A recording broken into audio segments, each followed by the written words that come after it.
Hello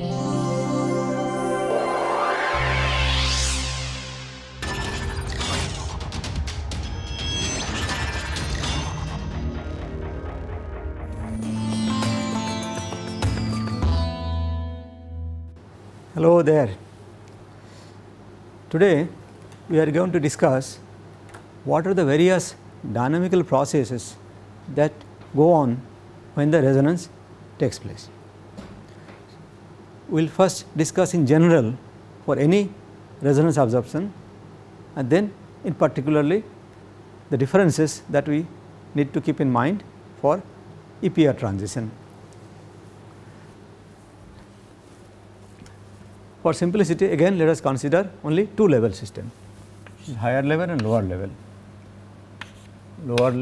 and upper level, let us say we call it. And let us say we have got a collection of particles which are distributed in these two levels according to Boltzmann distribution. Number of particle in upper level by number of particle in the lower level is given by where T is the temperature of system and this is delta E. Now, if some radiation falls here which is matching with this energy gap and the selection rules are satisfied, then what can happen? Of course it can absorb radiation and this particle which are lying here can go from here to there. Okay, that is the absorption process. This is absorption, let us call it absorption process. But there are some particles which are here, they can also undergo transition from here to there because of this radiation.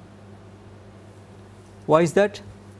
Because the selection rule we have seen earlier, let us say from upper to lower in the presence of some perturbation,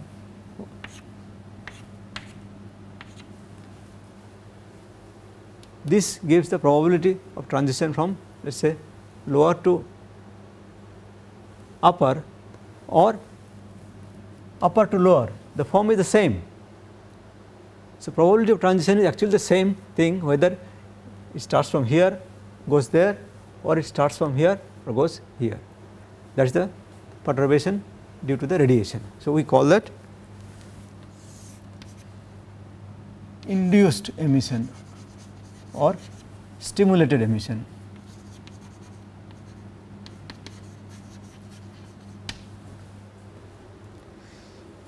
Along with that, the particles which are in the excited state can come to ground state by its own natural process, let us call it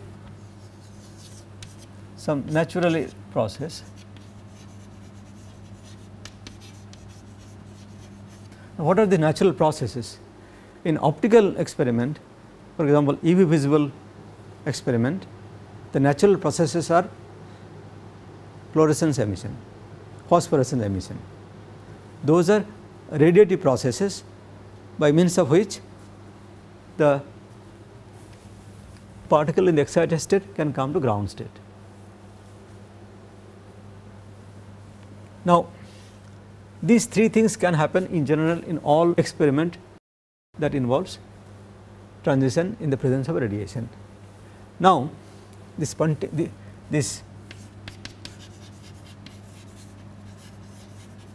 fluorescence or phosphorescence,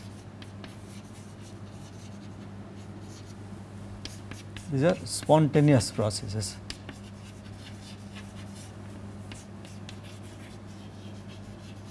So, these processes can be actually they are nothing but the spontaneous process.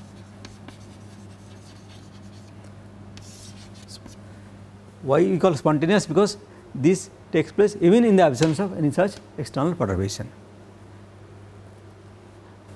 Now, in the experiment that involves magnetic resonance like NMR and EPR, in principle this will of course take place, this can in principle take place, but there is a catch. The catch is that the probability of this spontaneous process that drastically goes down when the wavelength of this experiment or the energy gap between the two becomes very small. Where does that come from? It comes from the Einstein's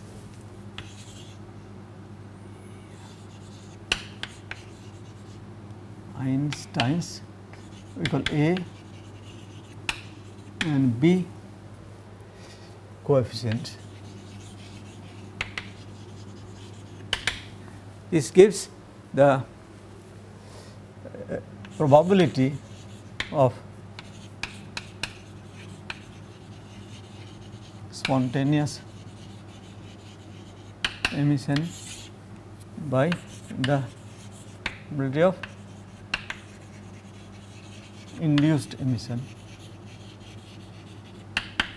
is given by A by B, which is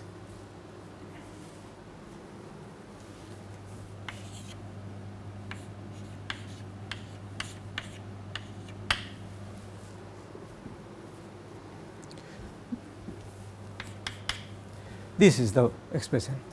So, you see the spontaneous emission and the induced emission, these two ratios are given by the frequency. This frequency is related to the energy gap here, and not only that, this depends on the cube of the frequency. So, as the energy gap becomes smaller and smaller, this spontaneous emission probability becomes smaller and smaller very quickly. So, whereas in optical experiment where fluorescence and phosphorescence becomes very common process for excited molecule to come to ground state, when it comes to magnetic resonance experiments, NMR or EPR, this is so small that spontaneous emission probability virtually goes to 0. So, no spontaneous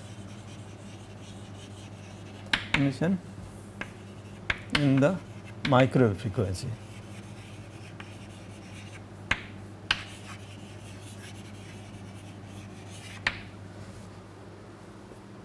So, in these three processes that we have here, one is out. So, what we have now, this is the lower level, this is the upper level. So, in the presence of radiation, I have absorption process, and this is the induced emission or stimulated emission, if you like to call it stimulated emission, and this is not present. What can happen now? Let us try to imagine. To start with, before the radiation was applied, the number of particles in the lower and upper level followed this Boltzmann distribution. So, the number of particles here, let us call it now n alpha and n lower and n upper.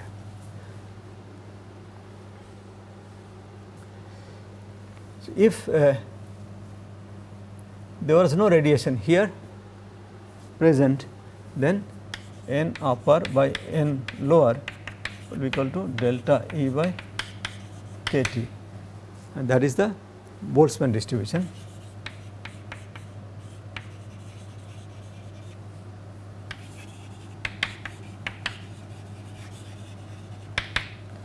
Let us put a superscript 0 here to indicate that is what happens when nothing else is disturbing the system. In thermal equilibrium, these are the population distribution, and total number of particles is equal to n0 alpha plus n0 upper and n0 lower. Now, the rate of transition in the presence of radiation will depend on the probability times the number of particles which are present here for going up. And similarly, for this process, the rate of stimulated emission will depend on the number of particles which are here and the probability of this. So, I will have the, if let us say W downward and W upward, these are the transition probability in the absence of this radiation. That is important, that this Boltzmann distribution maintained all the time. So, if there are some transitions which are taking place on its own, which are not induced by this one, and which is maintaining this distribution, then what we must conclude from here is that rate of this downward transition, that is the probability of going down times the number of particles in thermal equilibrium here, which is n0 upward, must be equal to rate of upward transition in the number of particles in the lower level.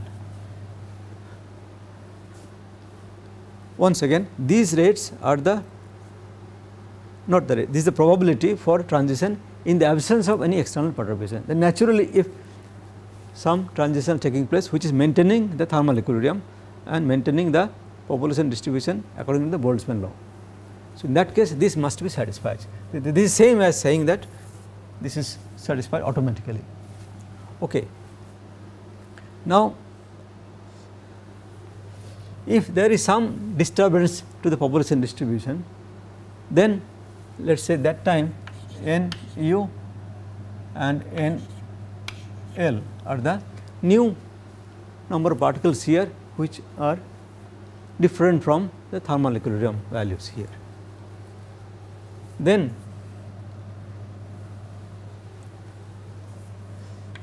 n alpha plus n le n of will also be equal to n.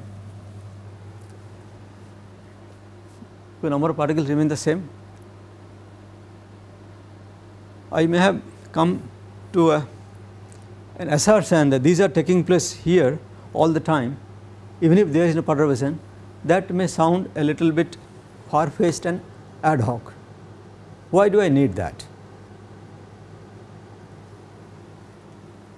So, to appreciate that, let us once again go back to this situation where nothing else happens, that is, this has been removed and these two processes are taking place there.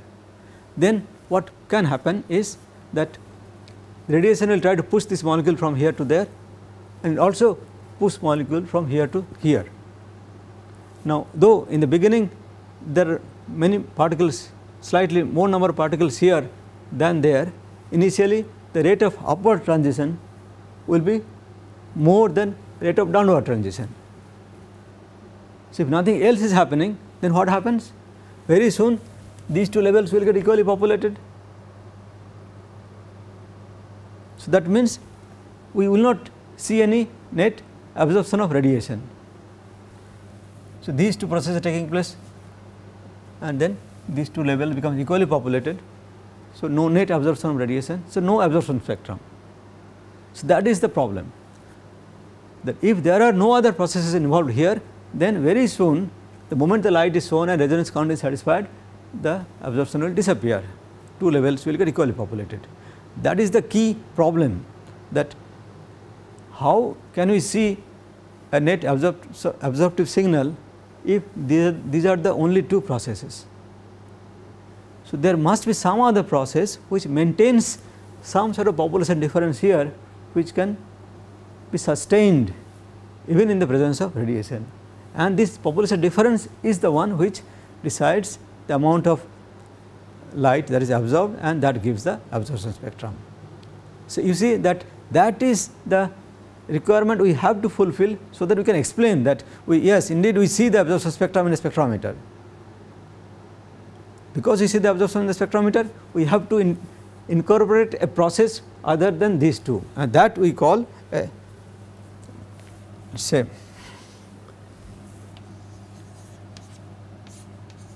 relaxation process. And this relaxation process is not same as the spontaneous emission process of the kind that we have normally seen in optical experiment. It is something other than that. So, this is the probability of downward transition and upward transition because of this natural relaxation processes, and that is present all the time and that maintains the thermal equilibrium. So, this is the relationship we get. Now, if this population changes, what way the system will try to develop a new steady state condition, so that net absorption of radiation can be seen. Okay.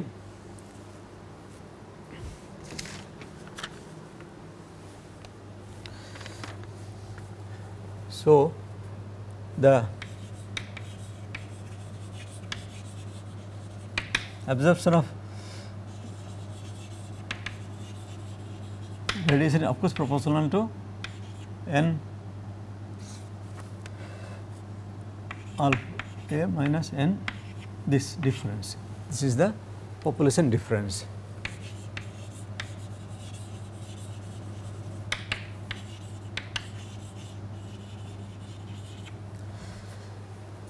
See, if population difference is 0, then there is no absorption of radiation.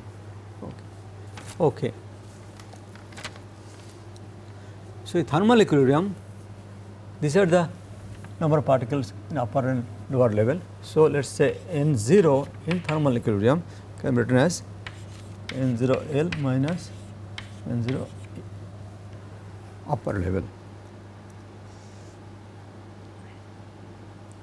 So, as much as here I have N0L plus N0 E is also equal to N, the number of particles remain the same.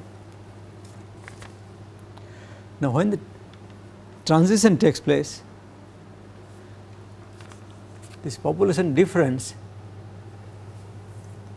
I can say N new population difference N alpha minus N L minus N U. The moment one particle, let us say, makes transition from here to there, then the population difference changes by 2 units, because one comes from here to there, the difference becomes 2. So,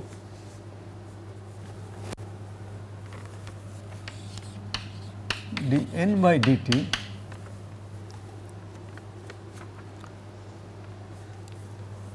can be written as probability of this going downward transition times the number of particles in upper level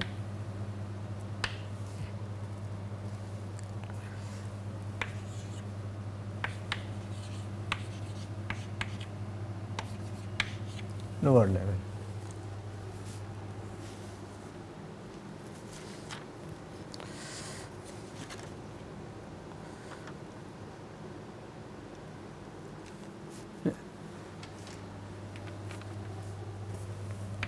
So, we are still considering the situation that how does this relaxation process maintain this population difference.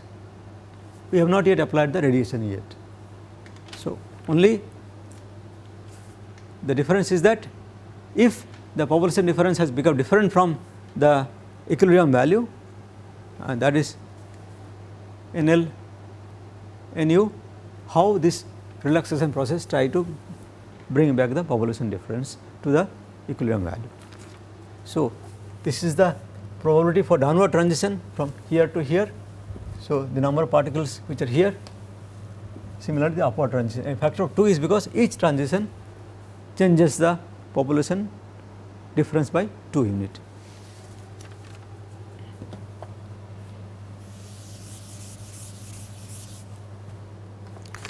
Okay, using these equations, one can write that this is, by the way, thermal equilibrium condition.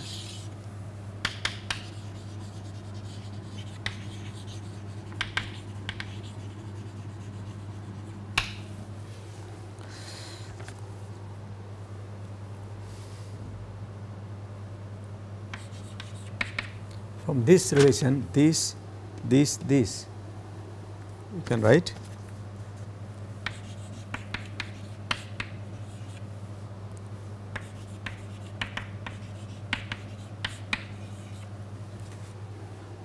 this is in terms of the population difference n and the total number of particles.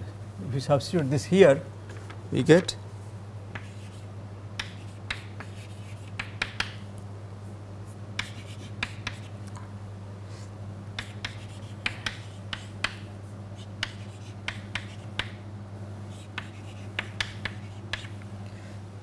this value. Now, this could be simplified as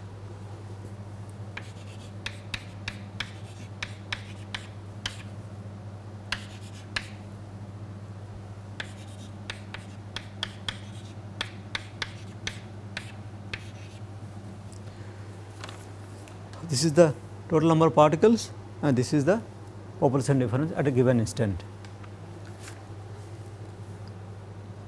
Now, if we define that average of the upward probability and downward probability is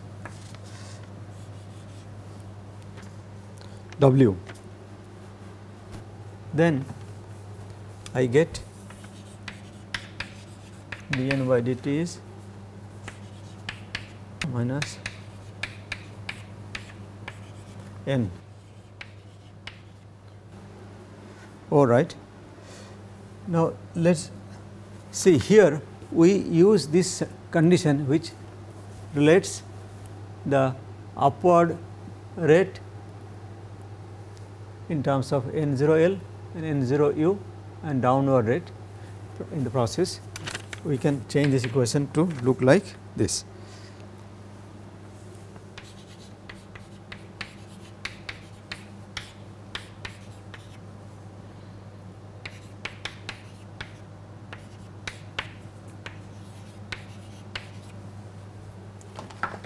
And from here we write dN by dt, you expand this and this will give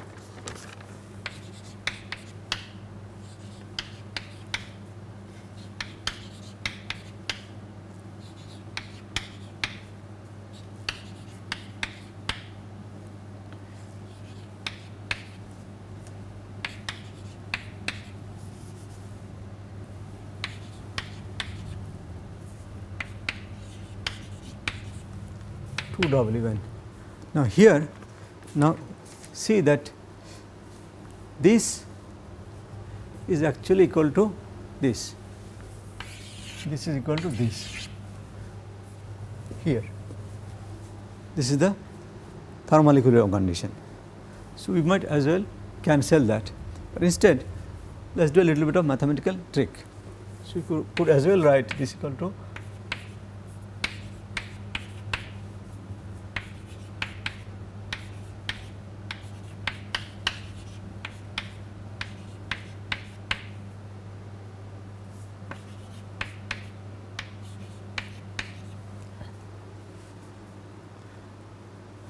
so, this gives me W down plus W up N0L minus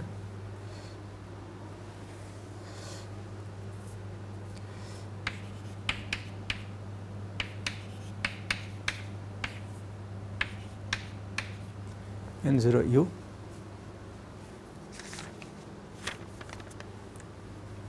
So, here using the same average value of the probability, I can write this is 2W N0L minus N0U. Of course, this term is there 2WN. So, minus 2WN. So, this is therefore equal to, now this is nothing but the population difference in thermal equilibrium. So, we call it N0. So, this is 2W N0 minus N. So, this is the expression for the rate of change of population difference in terms of the average transition probability due to the internal relaxation processes written in this fashion. So, this shows that any deviation of the population difference from the equilibrium value can give rise to non-zero value of this one, or in other words, when this is same as equilibrium value, this is 0, which is understandable. When system has already reached thermal equilibrium, there is no more change in the population difference. Okay, but anyhow, let us see how it looks like if n is different from n0, then this integration can be carried out very easily.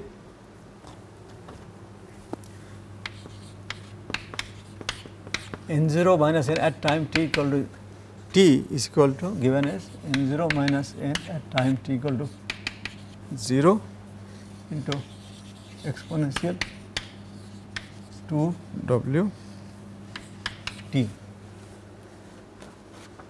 So, what is the significance of the equation? At t equal to 0, this is the population difference, the deviation of the population difference from the thermal equilibrium value. As t goes to very large value, infinity, then this goes to 0. So, n0 minus n goes to 0, or n tends to n0. So, that is what the relaxation process is trying to do. Any non-Boltzmann distribution that gives rise to this n, which is different from the equilibrium value of n0, will be brought in to this value if we allow sufficient time to pass, and these are brought about by whatever the internal relaxation processes which are working all the time. So, now we can understand that why it is important that these are present there, so that we can see the absorption spectrum. As I said earlier, if these were absent, then these two processes will make these two levels equally populated and we cannot see any net absorption signal. So, these are the most important requirement for observing the steady state spectrum, which we are seeing in the EPR experiment or in NMR experiment. The relaxation processes are very important. Now, this shows that relaxation process also, this rate of change of this restoration of the population deviation from the thermal equilibrium is a exponential process. So, we can give a time constant to it. So, if we write it as say 2 w is equal to 1 by t1, then this could be written as n0 minus n t exponential minus t over t1. So, this is the sort of characteristic time constant which decides or which brings back the thermal equilibrium if the equilibrium is disturbed by whatever means.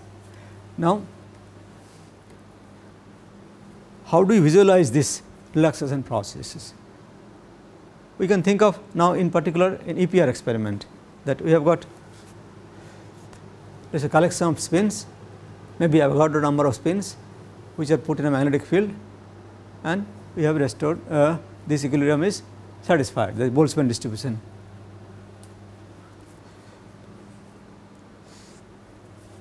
In case of alpha by n beta,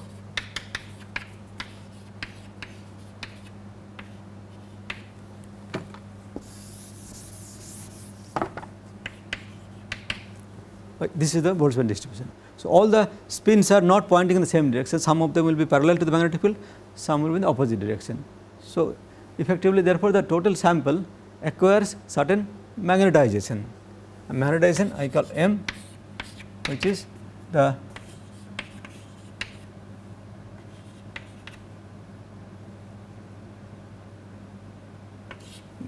average of all this. If we take over all the particles there, then this magnetization has certain value because these two levels are not equally populated. Now, suppose I suddenly switch off the magnetic field, then this magnetization has to disappear, all spins will get randomly oriented, and that takes certain time. So, that time is the time that we say here the system is trying to go from certain orientation to random distribution. So, we can call this is the relaxation time for this magnetization to get destroyed, and this will follow exponential time dependence of this kind. We can do the reverse experiment. So, the spins are present, Avogadro number of spins are present, and there is no magnetic field.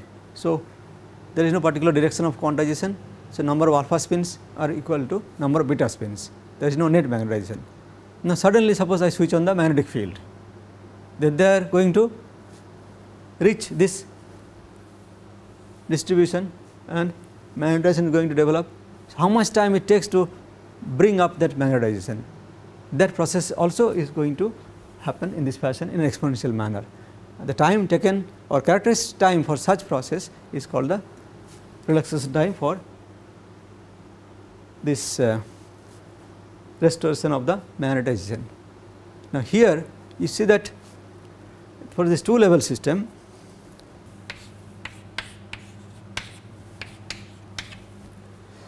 whenever the transition has to take place from here to there, it involves absorption of radiation. But this relaxation process tries to maintain the equilibrium. So, it always try to adjust its population in such a way that the thermal equilibrium is restored. So, in particular, if there are more particles here than here, then when this has to reach thermal distribution, some amount of energy has to be given out from this spin system to the surrounding. So, this process therefore, which restores the equilibrium distribution between the two level, we call that spin lattice relaxation process. Now, here lattice is a very generic term. It implies that for redistribution of particles, there is an involvement of energy exchange between spin system and the surrounding, and the process which does that we call the spin lattice relaxation process. And because it involves exchange of energy in the surrounding is given a very generic term as the lattice.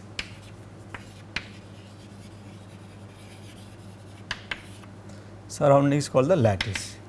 So, not necessarily a crystal lattice. In fact, the surrounding need not necessarily be the solvent, it could be different degrees of freedom of the molecule itself.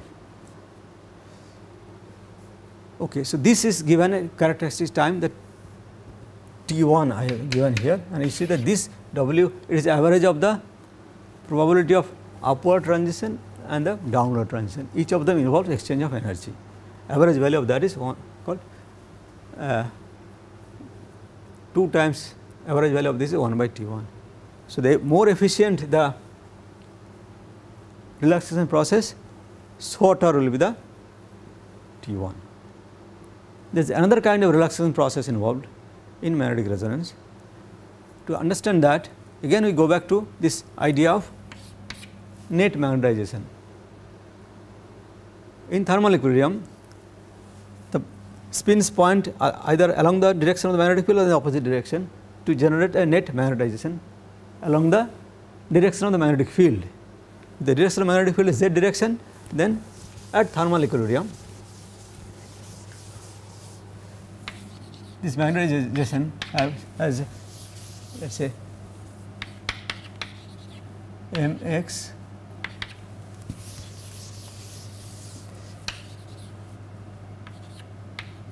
my mz, this sort of these three components there, but at thermal equilibrium there is no x component and no y component, only z component is present there.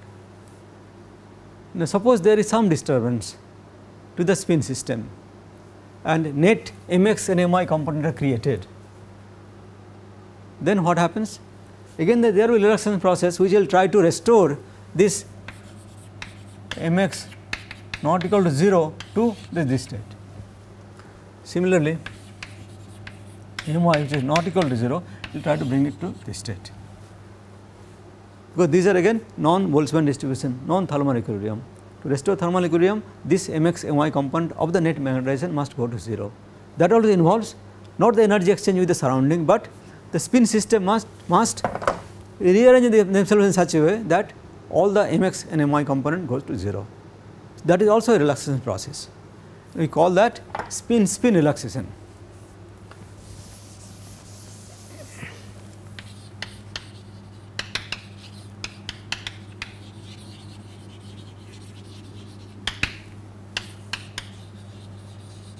and usually it is written by given a time constant written in terms of designated as T2.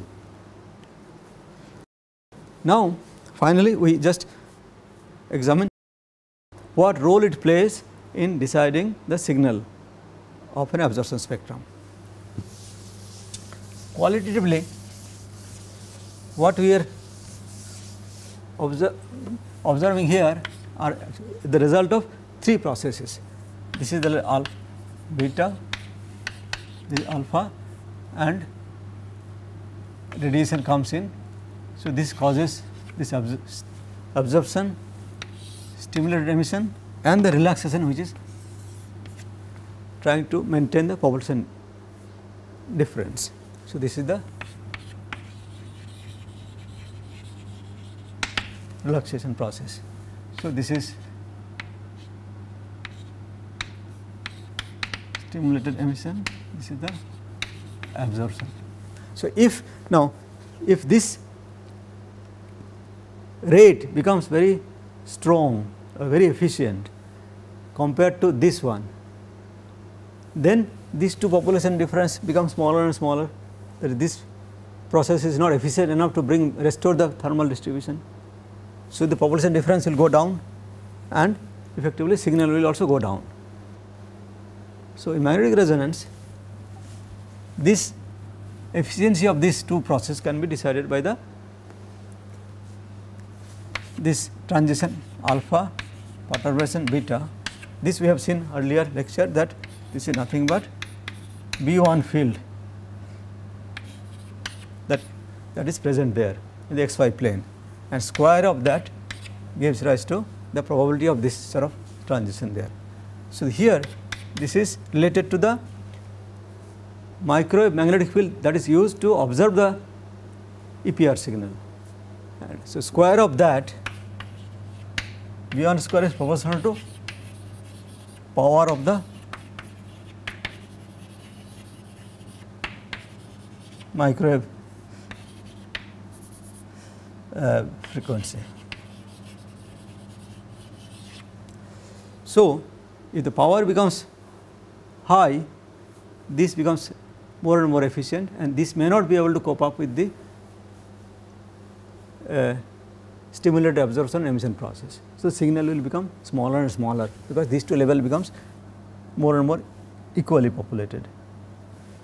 So, one has to be careful in deciding how much microwave power to use to observe the EPR signal. For